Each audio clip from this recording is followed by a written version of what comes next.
Look, it's no secret that crypto, there's been a hostile environment to crypto in the United States.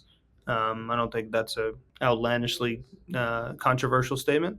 So that, to the extent that that has a rate of change that's positive for the industry, I think it's going to have a very, very profound impact. I'm laughing at all the strategic reserve Bitcoin stuff because this is like what people talked about in 2011. Like the government's going to buy our Bitcoin one day. Well, it took a while, but like 13 years later, this is an actual conversation. It's like pretty crazy. So um, it's always kind of funny how early we actually are a lot of times. This episode is sponsored by Scale. Scale has differentiated itself from other layer 1s by offering users a network of gas-free, interoperable EVM L1s where the user experience comes first. Explore the gas-free ecosystem at scale.space/ecosystem and follow their journey on X at Scale Network. To learn more about the gas-free architecture and growth of the Scale ecosystem, visit the Scale Research Hub at scale.space/research. Chaos Labs, the leading on-chain risk management firm, recently launched its new flagship Oracle product, Edge. Edge delivers integrated, high-precision risk and price data for any application with a market. Follow and reach out to Chaos Labs on X to learn more. Hey everyone, today's episode is sponsored by Glyph. Glyph is Filecoin's foundational DeFi primitive, enabling Filecoin holders to earn rewards on their Phil tokens by lending them to a diverse pool of Filecoin miners. Got Phil? Deposit it with Filecoin's first and most popular DeFi protocol by visiting glyph.io today. Nothing said on 0x Research is a recommendation to buy or sell securities or tokens. This podcast is for informational purposes only, and any views expressed by anyone on the show are solely our opinions, not financial advice. Boccaccio, Ryan, and our guests may hold positions in the companies, funds, or projects discussed. What's up, guys? Welcome back to another episode of 0x Research. Today I'm joined by Luigi, who's the COO at Ava Labs, as well as Ryan Connor from the Blockworks research team and Effort Capital from Blockworks Advisory. Thanks for coming on, Luigi. Awesome. Thank you for having me. I guess just to get us started, Avalanche has gone through kind of a shift over the past few years. I think there's more of a focus on modularity and making the C chain a hub with surrounding L1s. Do you kind of want to talk about the thought process behind that and what you guys want to achieve? Sure. Yeah, I think the question, the framing of the question is interesting. Avalanche is always, I think, from the initial white paper, had the concepts of subnets. It was always going to go after a multi-chain architecture. I think from like a go-to-market perspective, it started with the C chain. Right? If you actually really think about it, what it started with was the primary network, which was three chains with different virtual machines. Right? You have the P chain, where validation occurs. You have the X chain, where you can have exchange. That's a UTXO based chain. You have the C chain, which is EVM based. At the time when the C chain launched, there were no L2s. So if you wanted a fast, cheap EVM, I think your options were really Polygon and Avalanche for the most part. And I think Avalanche had a lot of success with the C chain because it had a great user experience. Fast finality felt good on an EVM. That was something that didn't exist at the time. So I think from like a go-to-market perspective, that was a really strong way to sort of do opposite in some ways of what Cosmos did. Right, start with the hub, then go multi-chain. And in doing that, you kind of already have a chain that everybody could leverage with exchange integrations, oracles, liquidity, applications, builders, et cetera, et cetera. So that was kind of the thought process. We launched, I think, the first what was previously called Subnets is now called Avalanche L1s. Right after our first Avalanche Summit, that was DFK, DeFi Kingdoms, which is formerly on Harmony. I think that was 2022, if I remember correctly. And today there are about 40 subnets in production on mainnet, and I think almost 200 on testnet.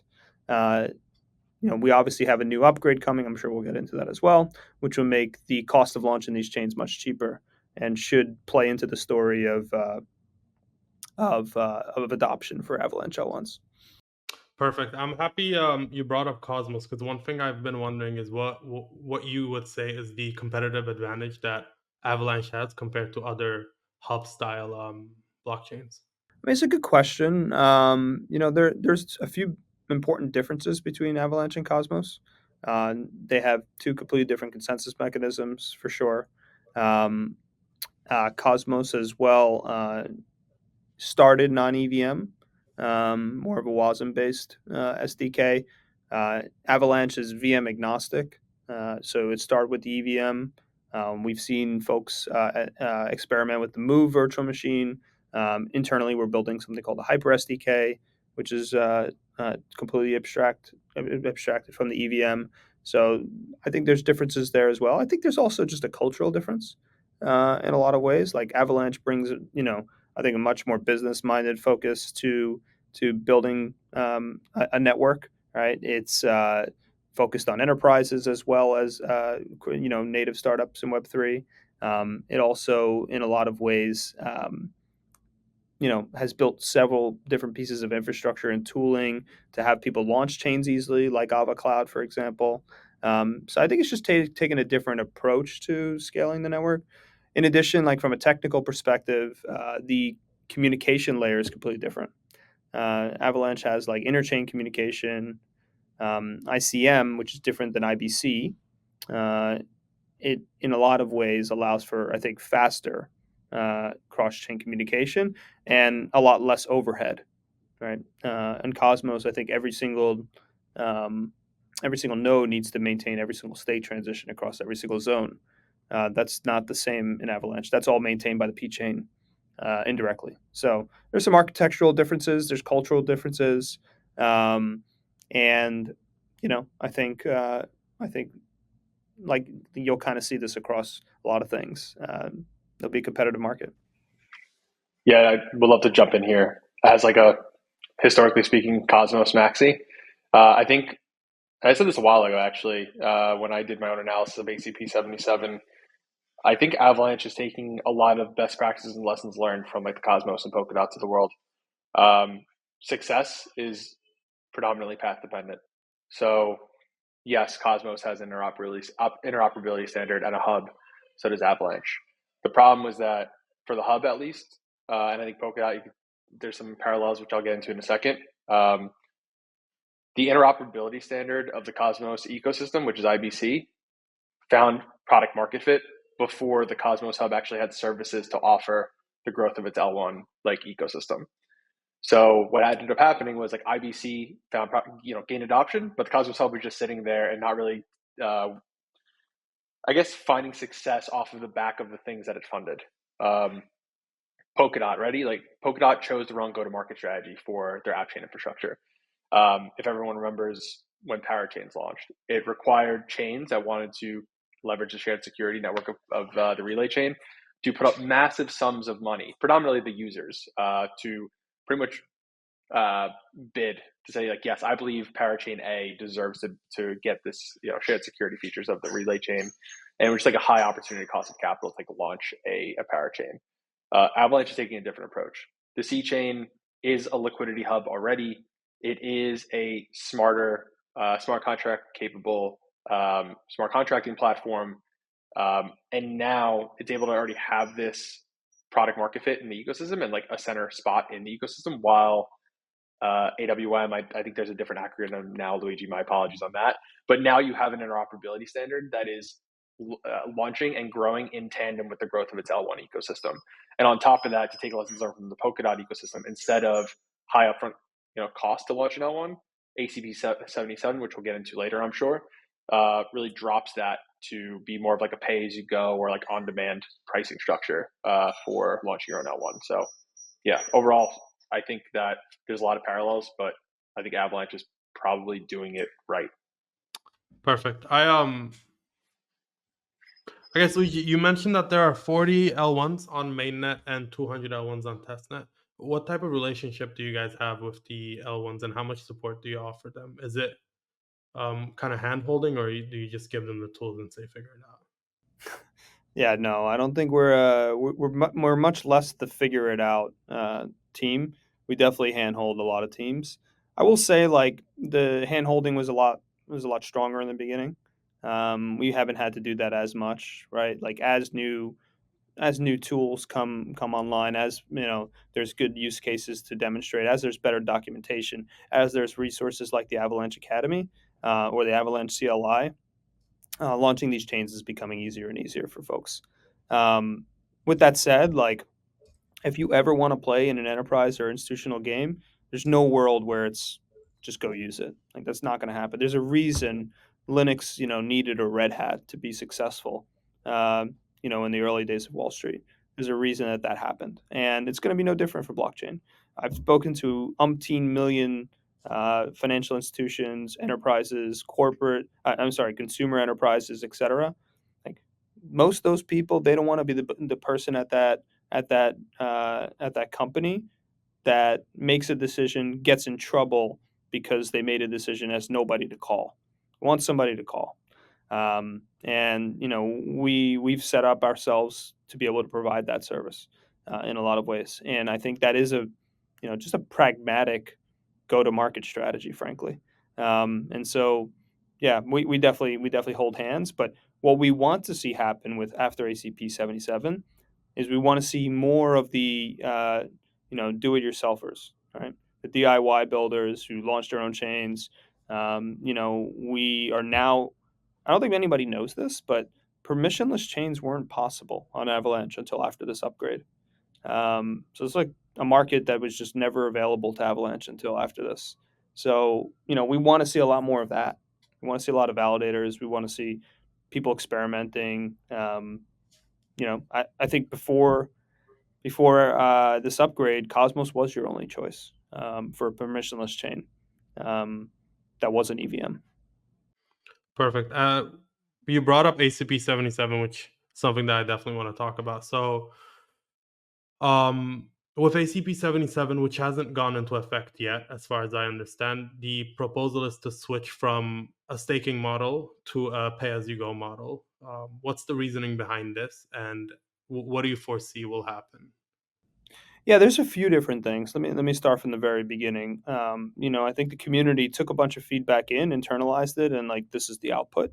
The feedback was basically a few things. One, 2,000 AVAX per node was pretty prohibitive in terms of launching a chain, especially on the permission side, right? Because they tend to basically run a lot of their nodes themselves or have a consortium-based model, and that's quite expensive in dollars. And also, a lot of them can't hold crypto on their balance sheets at all anyway. So from that perspective, and I think this is something we knew for a while. It was a matter of getting the right plan. That was prohibitive for people launching chains. In addition, having to also validate the primary network was something that was also prohibitive, right? Because some institutions didn't want to validate the C chain in order to launch their chains. It also introduces more cost to run additional hardware. So these are things that I think were pragmatic steps to take. That if you look back at the time period where Avalanche was conceived, much more in the parachain world, it kind of sat in the middle of Cosmos and Polkadot from like an architectural standpoint. And what these steps in ACP-77, what's formerly called like the Etna or 9000 upgrade, is basically a few different things. One, you no longer have to validate the primary network. Two, if you do want to launch an L1, you want to validate it, you pay a small fee to the P chain on a continuous model, pay as you go. You still have the option to do the original staking model. So if you hold a lot of AVAX, you could still stake it and run a node. So that's important for people to know. And the last piece that's really interesting is that the C chain base fee will be going down to 1 Gwei. That'll make it basically the same cost as like a Polygon or an Arbitrum, except for the fact that Avalanche does have around 1,500 nodes. So decentralized, cheap EVM-based chain will be a really strong hub, in my opinion. So those are, I think, the key components of the upgrade. I think it's really important, plus the fact that you can launch a permissionless chain now. What I think is really important is that for the network, this model is much more sustainable. Um, you know, Avalanche as a community can benefit from L1s that launch on it. This has obviously been an issue for Cosmos forever. Superchain is trying to deal with this in different ways as well, with their like rev share sort of model. Other ecosystems have no idea how to grasp with it, and it is a challenge. I will say, like that. I don't want to mince words about it. Like you want to really find the balance of enabling while not prohibiting adoption. So I think there's a few different things to consider there. Um, and what I would also just add is that in a world where we have uh, thousands of L1s on Avalanche that are interoperating with each other using the native communication, that are using the C chain, um, I think this model is one that provides enough and a lot, frankly, um, of actual symbiotic rewards for the entire network. Perfect.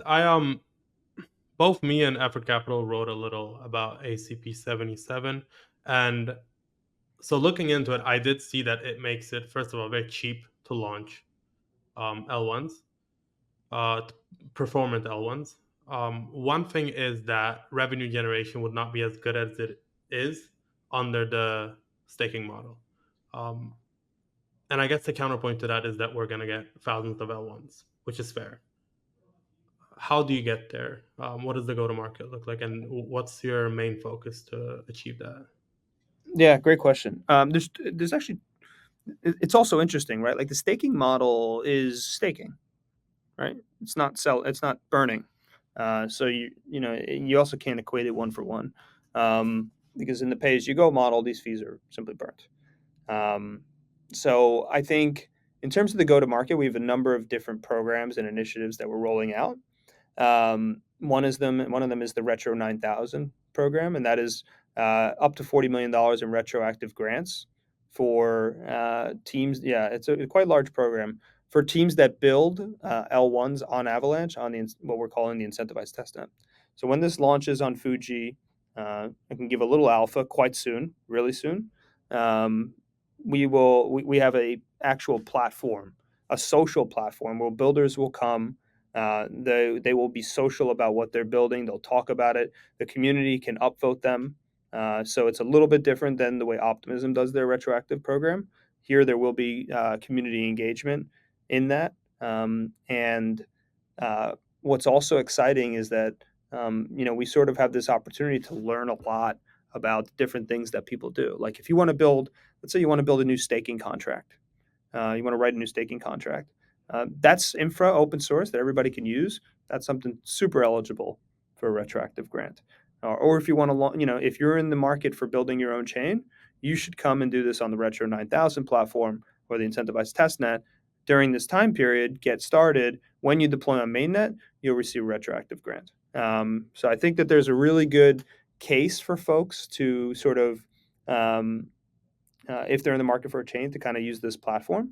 On top of that, that's only one route to the go-to-market. We on the BD side have a very strong pipeline internally of different teams that are and have been waiting for this upgrade to launch. I actually talked to a team yesterday that is looking to launch with 1,000 plus validators on day one. That was surprising to me, but I think I do think there's going to be a little bit of a shift in this industry from one that went from not needing validators to one that actually does care about the sort of the number of participants, especially in industries that really want to engage a community, like gaming. I think it's a really good use case for that. So I think the go-to-market involves robust pipeline, Retro 9000 platform, all of the efforts we're doing on the developer relations side as well, and all the efforts on the BD side as well. So, yeah, I think that's sort of how we plan to attack getting a bunch of L1s on market. And one thing as well is like to keep in mind is at the same time the C chain base fee will be going down. And so, we're really kind of we really feel good about the technology, the state of the technology, the robustness of it, and it's time to kind of floor it. Is my view. Yeah, Luigi, just to go back to the C chain in this post ACP-77, post ACP-125 world, we talked about it being the hub for the Avalanche ecosystem. Do you see it as an incubator for teams? Launch launch a smart contract, based application first, hit certain amount of product market fit, and then spin off and go launch your L1. Because I've had conversations with other app chain tech stack providers or ecosystems, whatever you want to call them, and some of them just think that their hub is just like a liquidity hub. But we want people to launch their L1s first, and we don't actually necessarily care if they launch their application on our hub, which I personally think is like the wrong go-to-market strategy. I think it's like, no, you still want not just like liquidity on this hub, but you still do want them to you want entrepreneurs to enter your ecosystem through this C chain, for example. Like, is that the approach you guys are taking, or do you think like just grow the L1 ecosystem, the C chain will figure out? No, that is decidedly not the way we talk to teams. There are certain conditions where you should have your own L1, depending on whether or not you have any regulatory requirements that you want to sort of block out if you're more on the enterprise side. If the account abstraction that you want to build is super important to you, there's most of it can be done in the C chain, but some of it is unique to your own L1, like gasless chains and stuff like that. But we always tell teams that if you're just getting started out, it's unlikely that starting out directly on an L1 with no product market fit makes a ton of sense. Now, I will preface this with saying that it's getting much cheaper to launching your own chain. Right, like I think a lot of providers out there like $3K a month and stuff like that. So I wouldn't say it's like a crazy cost, but it is maintaining your own chain is not deploying a smart contract. Right? This is a different effort. So we think it's incredibly important to have a public permissionless chain, right? To get to onboard people. Right, it's top of the funnel. Deploy your smart contracts here. Start to get adoption. We already have a community for you to start to test out your applications and sort of get product market fit. When you do, we can graduate you to Subnet EVM. Right, launch a quick EVM, super easy. Let's say you sort of maybe you get to a Gonzilla or off the grid stage, and you're really cranking out a lot of transactions. Well, now we're going to bring the Hyper SDK off the shelf for you, something that we hope will deliver to the tune of 100,000 transactions per second. So we're really building this in a way where we can walk somebody through the entire life cycle of their growth, and be the infrastructure provider from day one till they're one of the most successful applications in the world. So that's really the vision of it. I will say, like, the C chain going forward will be a much larger focus. We really needed to get out this upgrade. We really needed to make Avalanche L1s as competitive as possible.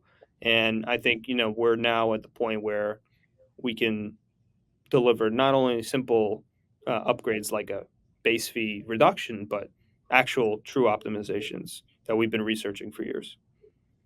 Yeah, just one more thing, Boccaccio. Going back to to launch your own L1, it's not even just like the infrastructure maintenance, right? Like I know there was like a large, pretty controversial tweet. I think Andre Cronje posted not too long ago, where he like listed the costs of like running your own L1 or L2. It's like not just the backend infrastructure; it's oracles, getting your own oracle, your own stablecoin, RPCs, indexing, your own data dashboards, keepers, explorers, custody. Like there's a whole go-to-market and like distribution side of like launch your own L1. So maybe later in the conversation, or we can take this offline, like would love to learn how you guys are thinking about that from like how C chain can actually enable that as well for other L1s. Well, one thing I'll just add there is I think part of that, I think that's like somewhat true, but mainly for like general purpose chains.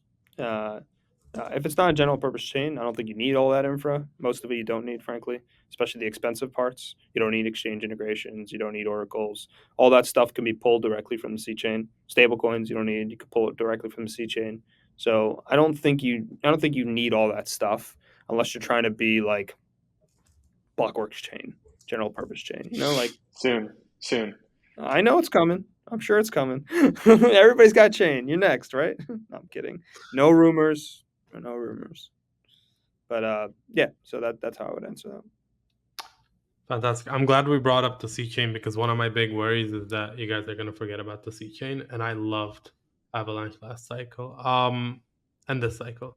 One thing that I want to ask is how you're thinking of improving activity there, apart from ACP-125, which reduces the base fee. What are some, I guess, how are you going to compete with Solana, which is the big one this year, Ethereum, which has historically been very dominant? What are your ecosystem efforts going to look like? That's a great question, and it's becoming more and more challenging in the general purpose space to compete. Um, you have chains that if that's all they have is one chain, there's a lot they're willing to do to incentivize activity for it. At the same time, like I think part of our story that's really going to be compelling is the fact that the C chain feeds the L1s, but the L1s feed the C chain back.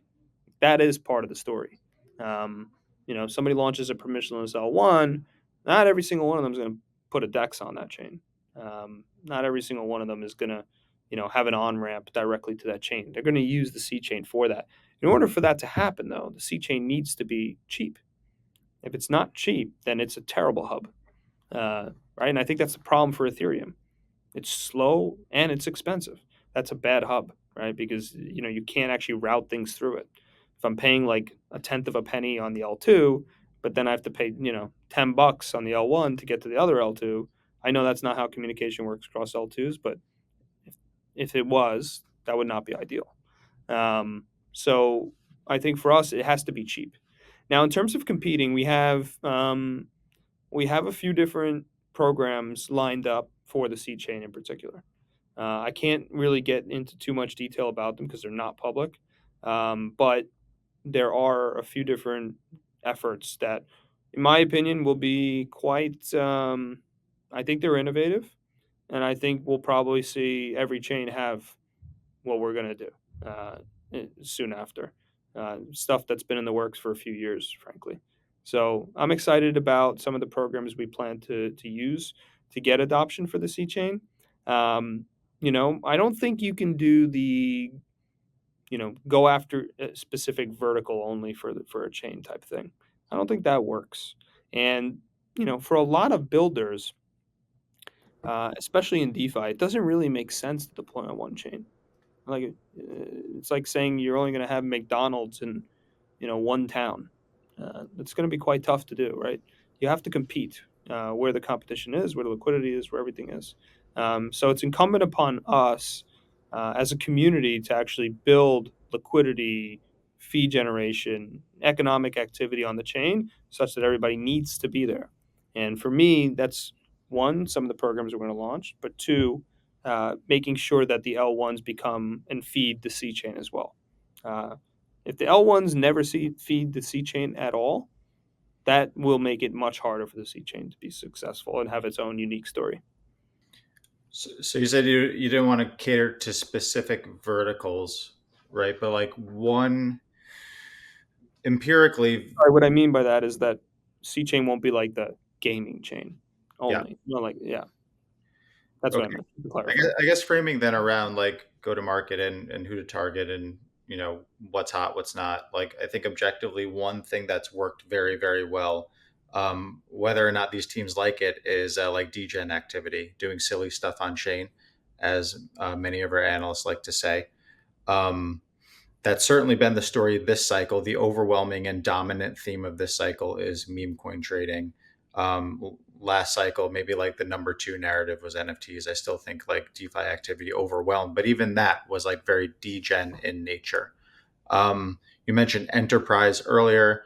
You have a very popular game that's taking off on Avalanche. So like, it seems that there's a different direction, but I don't know. Like, what do you guys think about that degen activity in the Avalanche network? And is it relevant? Is it not? Oh, I mean, it's incredibly relevant. It's it's why I'm in the space. I find it incredibly fun. I think a lot of people forget in 21, Avalanche is probably one of the most degen chains out there. Yeah. Like we had Wonderland up, which if you think meme coins is degen, I think having a Lambo calculator is probably a little bit more. Right, this smarter coin, like there was this crazy stuff back then, and a lot of that stuff is, um, it's a moment in time, right? degen activity can't happen everywhere all the time. It has to be the right conditions for it to occur. The right wealth effect needs to be happening, etc. I think with Solana, what you're seeing in the meme coin stuff is a lot of it's the result of some of the airdrop activity previous to that. There's a wealth effect to that. Right? There was new applications that launched, airdrop tokens that created value for users. Those users reinvest that value, and you kind of go on and on. Now, what I will say about degen activity, and which you have to be really careful about, is you also tend to have a large exodus of capital when you have these very unsustainable sort of activity, right? Pump.fun is collecting how many fees? If they don't redistribute that, that's money leaving the system all the time. And when you have these zero-sum games on the degen world, where some win, others lose, that's the only way it happens. That tends to have a life cycle that ends, right, at some point in time. So you need to be really careful, in spearheading an ecosystem that benefits from those activities, but isn't completely reliant on them, right? I think it's really fun to see, when I think about like revenue to a chain or fee generation for a chain, if you go look at most chains, all their fee generation happens in like a month, a year, and the rest of the year is like flat. That happens for a lot of chains, and that's because these things are episodic. You want to be able to capture that when it's occurring. I think Solana is doing a good job of that. They've, clearly been engineering their one chain for a long time and been focused on it. They're really trying to figure out the local fee market stuff, because I think that is very important to their success. And so you need to make sure you put yourself in a position where you can capture the episodic volume when it occurs, but that you're not reliant on it. If you are, you will just do the classic crypto Christmas tree. Hey everyone, we'd like to give a special shout out to the sponsors of today's episode, Scale. Scale is built different. Unlike other layer ones, Scale is offering users a network of gas-free, interoperable EVM L1s where user experience comes first. Scale operates like the AWS infrastructure model where developers pay for space in the network in SKL tokens to validators. Essentially, Scale has chain fees and not gas fees. This allows for free transactions on Scale and has saved 46 million users over $9 billion in gas fees. Explore the gas-free ecosystem at scale.space/ecosystem and follow their journey on X at Scale Network. Visit the Scale Research Hub to learn more about the gas-free architecture and growth of the ecosystem. That's scale.space/research. Chaos Labs, the leading on-chain risk management firm, recently launched its new flagship Oracle product, Edge. Edge delivers integrated, high-precision risk and price data for any application with a market. After 2 months of securing Jupiter, Edge has already secured $30 billion in volume and more than 60% of all Solana perps volume. Edge is comprised of 3 components: high-precision price data with an integrated risk engine, automated delivery of real-time parameter adjustments on-chain, and secure delivery of custom data points via zero-knowledge proofs. Follow and reach out to Chaos Labs on X to learn more. Thanks again to Chaos Labs for sponsoring today's episode. Quick shout out to the sponsors of today's episode, Glyph. Glyph is Filecoin's foundational DeFi primitive, enabling Filecoin holders to earn rewards on their Phil tokens by lending them to a diverse pool of Filecoin miners. Similar to LSTs like Lido or Jito, Glyph solves a major capital inefficiency for Filecoin. Glyph currently has over 19 million Phil deposited and over 150 million Phil in total volume, and is backed by the Filecoin Foundation, Multicoin Capital, and more. Got Phil? Deposit it with Filecoin's first and most popular DeFi protocol by visiting glyph.io today. Thanks again to Glyph for sponsoring today's episode. Just give like a quick little shill. So like Blockworks Advisory recently did like a deeper analysis into ACP-125 and just to add some more context to it. It's pretty much cutting, you already said it, Luigi, but just like recap it. It's cutting the base fee on the C chain from 25 nano AVAX to 1 nano AVAX. It's like a 96% fee reduction. A lot of chains, L1s, L2s, Arbitrum, Polygon, Base is already going through this right now.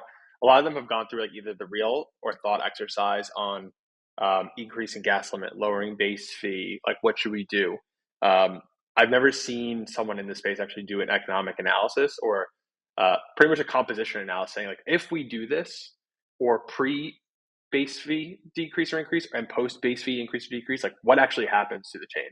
What kind of high-value transactions or low-value applications, how are they impacted?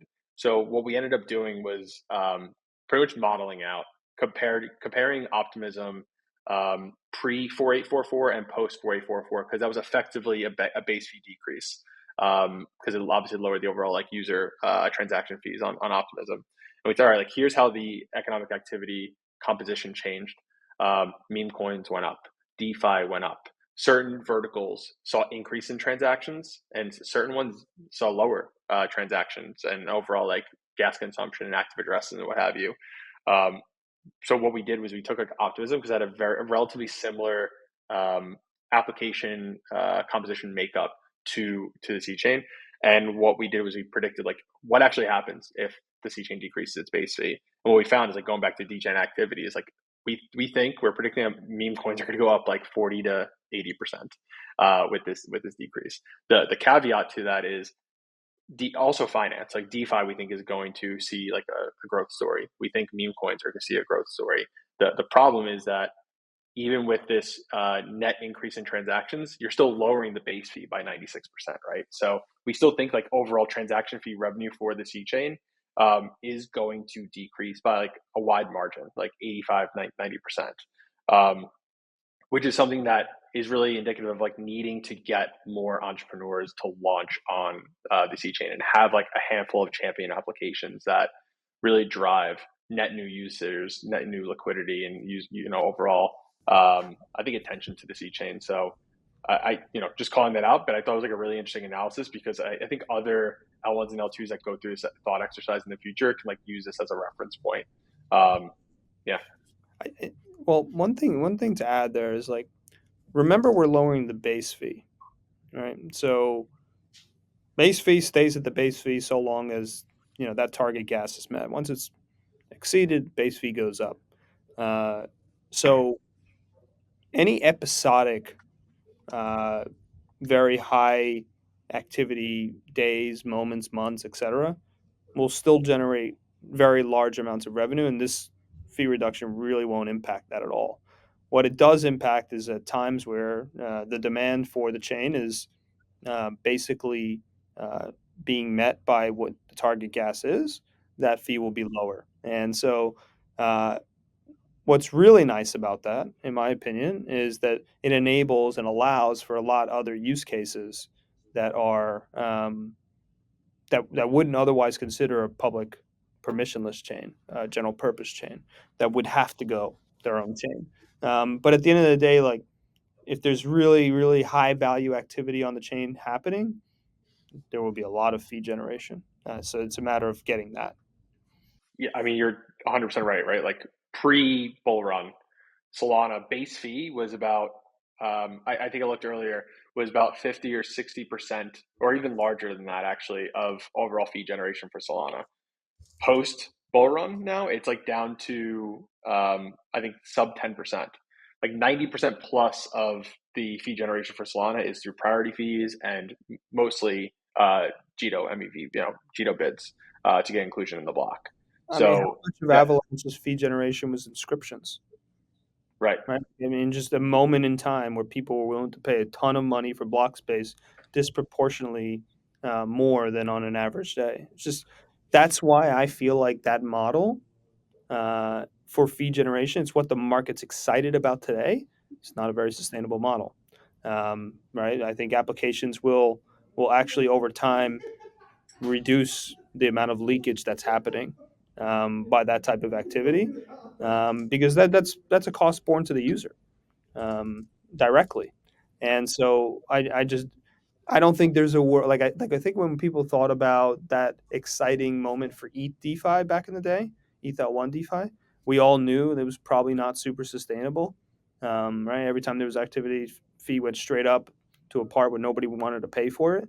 I think this is also the same. Like it's not super sustainable.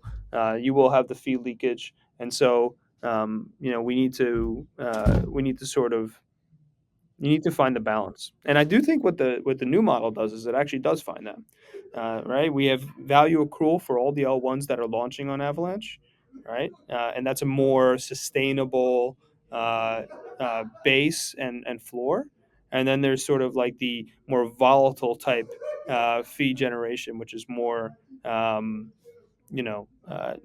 your high ceiling stuff. So Yeah, just to jump in, the Solana base fee is actually less than a half a percentage point of total overall total revenue at this point. I was So going to say 1% when you were guessing. half of 1%, and so that's pretty interesting. I I don't know much about Mev on Avalanche. What does that look like? Is there a growing ecosystem there today? How do you guys think about that type of value capture? I think the MEV ecosystem, it's quite similar to most EVM-based chains. There isn't a strong culture of um, like the Flashbots type of stuff on Avalanche. So a lot of it is just directly sort of absorbed from the fee payers. Um, yeah, I don't have a lot to add there. There's not really it's not much dissimilar to most EVM chains from that standpoint. I think the mempool has some different designs, etc., but nothing crazy. Could I ask a quick question on interop and like narrative? Um, Sure. Interesting thing about interop um, is that like if we go back to that Cosmos Hub example, the common like trope of why things aren't going well on Atom is that there's not a unified narrative. There's too many tokens, and it's because they like chose this like interop first like go to market or design choice. And we're even seeing that in like the app ecosystem now, where you see like Helium, for example, like they're kind of walking back this like multi token depend thing. So I'm wondering, like, I don't know, am I just like finding two examples where like interop actually comes back to bite you, or like will interop suffer from this like narrative challenge going forward? Hmm. I think as a first principle, you never want to build infrastructure um, that provides less choice to users um, simply to gate parts of your infrastructure that have weaknesses. You want to be really careful about that. It's not sustainable. Um, so people are going to want to move across chains. That's always going to become a thing. I don't see a world where that doesn't happen. You want to enable them to do that. You want to enable them to do that as fast, as cheap as possible. I think this industry is really excited about the fact that there are some numbers to point to finally, and they're probably getting a little bit too excited about that, like on the revenue side, um, because at the end of the day, like this is an adoption game, and we're much more in the adoption phase than we are in, uh, you know, Amazon 15 years after it started. So I think it's important to keep that perspective continuously, because if you do drop your guard down, start focusing on value accrual only, uh, a new competitor will take you out very quick, and swiftly. Um, this is very much a low friction game, so uh, it's easy for people to port the chains. It's easy for people to move. If you let them do that, they will. So I think in terms of the specific question around interoperability, I don't see it as a narrative problem. I think a lot of people um, equate the Atom token price with the success of Cosmos or lack thereof, and I think that that's a problem. Like I don't think that's really how that if you really started from day one and looked at how that ecosystem was designed, you should have never used Atom as a proxy for the success of that ecosystem. There, there is no. It's not a good proxy for the success for it. It doesn't accrue much value from people using the SDK or the interop at all. So I think what happened in Cosmos is a lot of people invented a lot of narratives for why Atom didn't do well versus why Cosmos didn't do well. Um, like I always hear the narrative of high inflationary tokens is why having validators is bad. That's not true. Um, those were chains that had no product market fit launching their own chain, right? So and they basically inflated more tokens and more inflation than demand existed. No different than a lot of the early gaming uh, apps in crypto. No different than a lot of DeFi apps in crypto. When you use this to acquire users at a rate that's much higher than the sustainable amount of demand for the actual application or chain, the chart will always end up looking the same.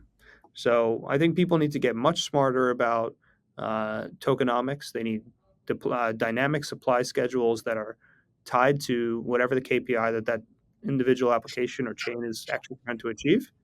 And I think that we sort of have a narrative violation in a lot of ways with what happened with Cosmos.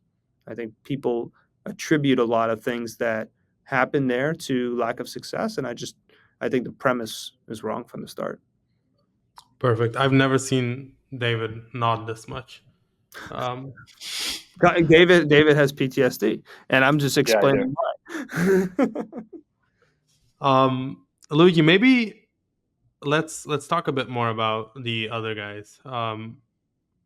I have 3 questions prepared. One of them is, how do you see the Rollup model working out for Ethereum? Do you think it's good for Ethereum, bad for Ethereum?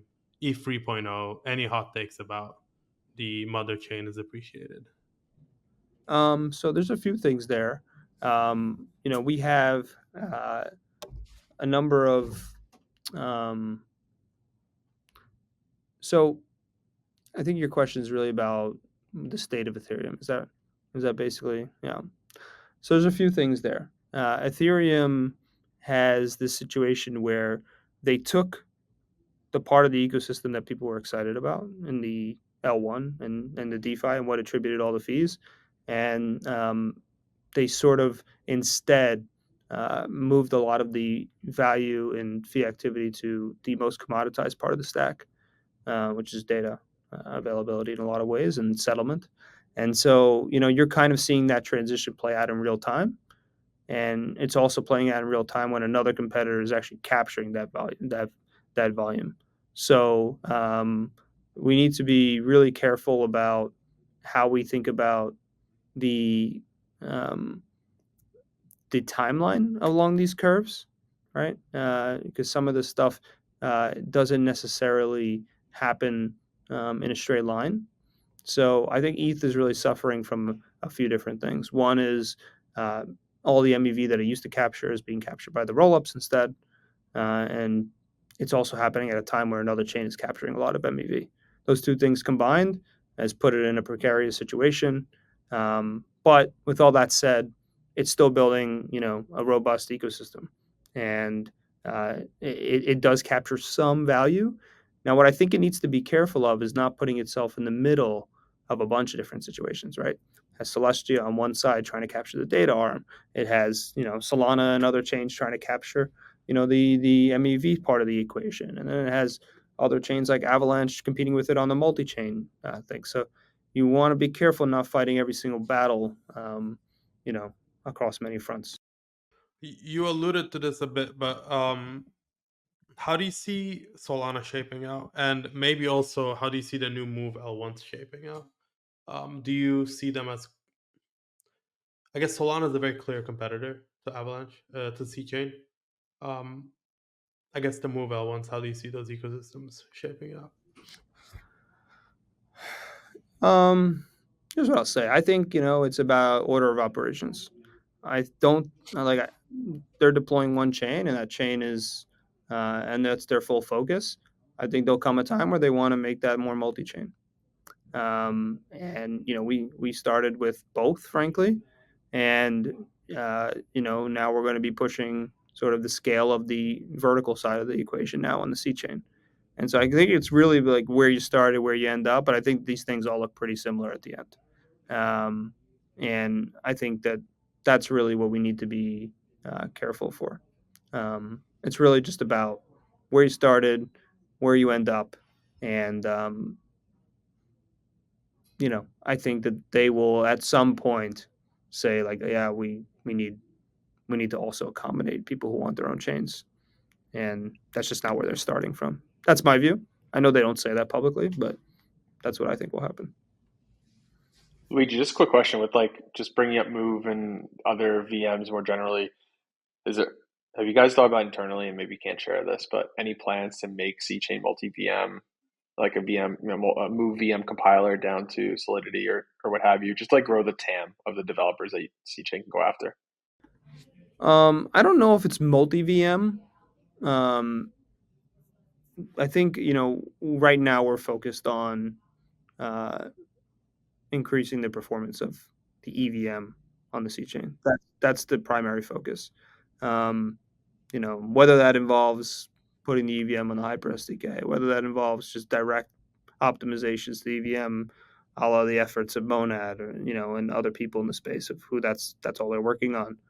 These are all things we've been working on for years. So um, that's kind of how we think about the C chain. It's kind of been something we've been working on for a long time, and it's a hard problem. Like, you got chains raising $220 million to focus on one problem, and it's because it's really hard. So I think it's just important to realize that sometimes things take time. Once they hit, everybody kind of figures out what the bottleneck was, and they'll all put it together the same way as well. So I don't expect that to be a huge moat, um, like most things in the space, frankly. Perfect. I think I have one more question, which is, I feel like you're making improvements to the EVM, to the C chain. I worry that one of I guess, the thing that Solana has had is they have some different, distinct culture and like a social layer on the chain. It's become very degenerate, and you can say that's good, you can say that's bad. I do agree that a lot of capital leaves the chain as a result of it, but it also enters the chain. Do you see you guys focusing more and more on building that form of um, it can be, I know you said you don't want to focus on a specific vertical, which I think makes sense. Like, do you see you guys focusing on some form of culture and social layer for the chain, or do you see that just happening naturally as you improve the EVM step by step? Okay, so last question would be, I feel like Solana did particularly well because it attracted some form of DGen culture / social layer. And you said that's probably not great because a lot of capital ends up leaving the system potentially. But it enters the system as well through this, I guess, because everybody thinks if I'm going to do the generate activity, I'm going to do it on Solana. And we've seen a bit of it on Base as well. How are you guys, I guess, how are you thinking about that? Is that something that you want to focus on with Avalanche, or? Yeah. Yeah, and I want to be careful to. I don't want to say that it's not a good thing to have it. I'm saying that there are consequences, and you really are like, an ecosystem has to thread a needle effectively. They have to get all this sort of what I would call unsustainable type of activity, and then have the sustainable thing kind of come in right after. And that's really what nobody's been able to do in this space so far. All right, that's why everything has kind of been very boom bustish, and I think that's really a function of just the space still being early. All right, like, maybe, like, is meme coin trading something that could exist forever? It can, totally. I do think there's a chance for that.